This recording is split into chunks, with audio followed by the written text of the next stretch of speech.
Hi പ്രിയപ്പെട്ടവരെ, സിസ് blows മീഡിയാസിൻ്റെ പുതിയ വീഡിയോയിലേക്ക് എല്ലാവർക്കും സ്വാഗതം.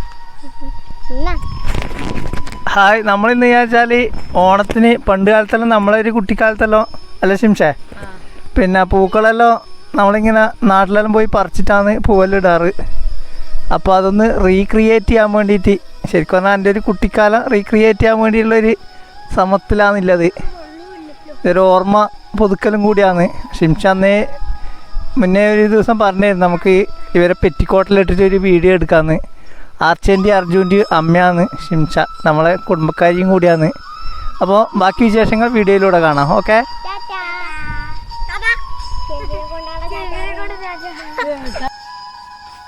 നമ്മൾ പണ്ട് വെച്ചാൽ ഇങ്ങനെ ഉപ്പിലച്ചപ്പ് ഇങ്ങനെ പറിക്കും, എന്നിട്ട് കാടിന് പുള്ളിയെല്ലാം പറിച്ചിട്ട് ഇങ്ങനെ കൊട്ടയാക്കും, ഇങ്ങനെ കോത്തിട്ട് വെക്കും ഇതുപോലെ. അപ്പം ഇങ്ങനെ നമ്മൾ പണ്ട് പൂപ്പറിക്കാൻ വേണ്ടിയിട്ട് കൊട്ട ഉപയോഗിക്കൽ.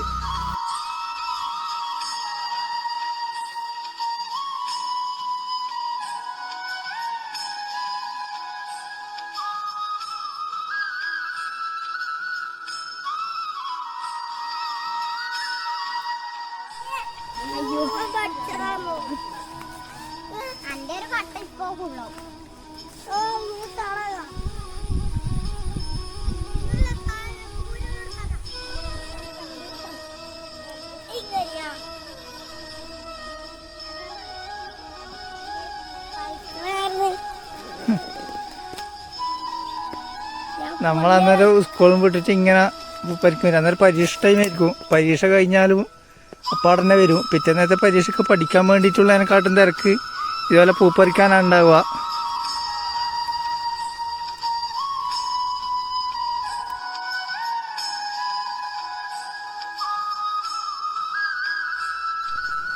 ഇത് നമ്മളെ വീടിൻ്റെ അടുക്കുന്ന ഏകദേശം ഒരു 3/4 കിലോമീറ്റർ താഴോട്ടേക്കാണ് ഈ സ്ഥലം.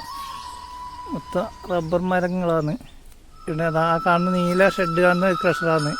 പണ്ട് നമ്മളെ കുട്ടിക്കാലത്ത് ഈണ പൂപ്പരിക്കാൻ വരുമ്പോൾ ക്രഷറൊന്നുമില്ല. അപ്പുറം ഭയങ്കര മാവിൻ്റെ എല്ലാം കാടായിരുന്നു. കശുമാവ്, കുറ്റാത്തി മാങ്ങയിലുള്ള മാവല്ലായിരുന്നു. കുറേ ടീവായിട്ടാണ് ഇങ്ങനെ വരിക പൂപ്പരിക്കാൻ വേണ്ടി.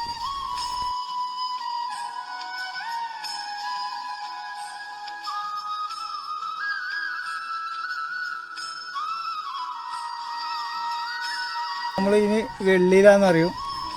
ഇത് കുറേ കിട്ടിയിട്ടുണ്ടെങ്കിൽ ചെറുതായി മുറിച്ചിട്ടിടും.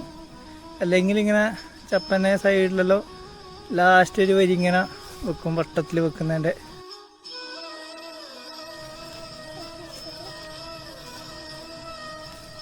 ഈ സാധനം ഇങ്ങനെ നമ്മൾ കുഞ്ഞായിട്ട് മുറിച്ചിടും. ഇത് അരിപ്പൂച്ചെടി.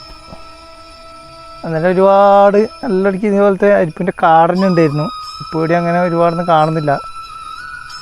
ഇതെല്ലാം നമ്മൾ ഒരുപാട് പറിച്ചു കൊണ്ട് പോയിട്ട് നല്ല ഭംഗിയായിട്ട് നല്ല രസത്തിൽ പൂവിടും. ഇതെല്ലാം പറിക്കാൻ വേണ്ടി അന്നേരം മത്സരം.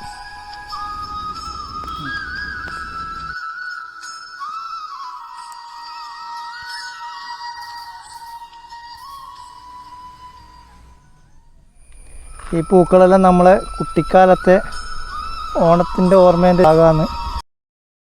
ഇത് വയലിൽ നെല്ലിൻ്റെ ഇല അടക്കുണ്ടാകുന്ന ഇതൊരു ചെടിയാണ്. പുല്ലരി നമ്മളിതിന് പറയാം. ഇത് തീർന്നിട്ട് നമ്മൾ പൂക്കൾ ഒരുക്കാൻ വേണ്ടിയിട്ട് എടുക്കലുണ്ട്. ഇപ്പം ഇതെല്ലാം നന്ന കുറവാണ്. പൂക്കൾ പറിക്കാൻ ആൾക്കാരില്ലാതെ പോലെ തന്നെ ഇതുപോലെയുള്ള ചെടികളെല്ലാം കുറവ് തന്നെയാണ് ഇപ്പോൾ നിലവിൽ.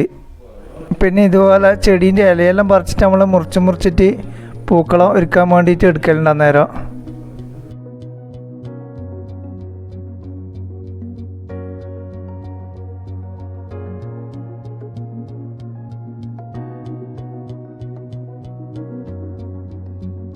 ഇത് നാടൻ ഭാഷയിൽ മുള്ളുമ്പൂന്ന് അറിയും. തൊട്ടവാടീൻ്റെ പൂവായത്.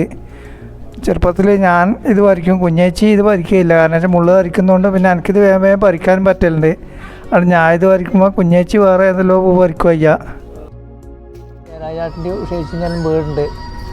നമ്മളെ കുട്ടിക്കാലത്ത് ഞാൻ വെച്ചാൽ ഇത് കൈകൊണ്ട് കല്ലുകൊത്തിയ നാടൻ പണിയായിരുന്നു, നാടൻ ചെങ്കൽപ്പണ. എന്നിട്ട് ഇവിടെ ഒരുപാട് പൂക്കൾ വിരിഞ്ഞ സ്ഥലമായിരുന്നു. കഞ്ഞിപ്പൂവ്, മുള്ളൻപൂവ്, അങ്ങനെ ഒരുപാട് പൂ വിരിഞ്ഞ സ്ഥലമായിരുന്നു. നമ്മളെ വീടിൻ്റെ തൊട്ടിപ്പുറമാണ് ഇത് സ്ഥലം. കുഞ്ഞേച്ചി ഞാൻ രാത്രി കിടക്കുമ്പോൾ പ്ലാൻ ചെയ്യും നമുക്ക് രാവിലെ എഴുന്നേറ്റ് പൂപ്പറിക്കാൻ പോകണം. കാരണം എന്ന് വെച്ചാൽ നമ്മളെ കുറേ സുഹൃത്തുക്കൾ താമസിക്കുന്ന പിന്നെ ലക്ഷം വീട് കോളനി എന്ന് പറഞ്ഞ സ്ഥലമുണ്ട് അപ്പുറം. അപ്പോൾ അവർ വരുന്നതിന് മുന്നേ നമുക്ക് പൂപ്പറിക്കാൻ വേണ്ടി പോകണം എന്നുള്ള രീതിയിൽ രാത്രി പ്ലാൻ ചെയ്ത് ഇടത്തേക്ക് വരും. നമുക്ക് നമ്മളൊരു 4-5 മണിയാകുമ്പോഴേക്കാർ എത്തുവിടാം. നമുക്ക് നമ്മൾ ചങ്ങായിമാരെല്ലാം അതിന് മുന്നേ വന്നിട്ട് പൂ പറിച്ച് തുടങ്ങിയിട്ടുണ്ടാവും. അങ്ങനെയുള്ളൊരു ഭയങ്കരമായൊരു മധുരസ്മരണകളുള്ളൊരു ഓണക്കാലമായിരുന്നു നമുക്കെല്ലാം കുട്ടിക്കാലത്ത് ഉണ്ടായത്.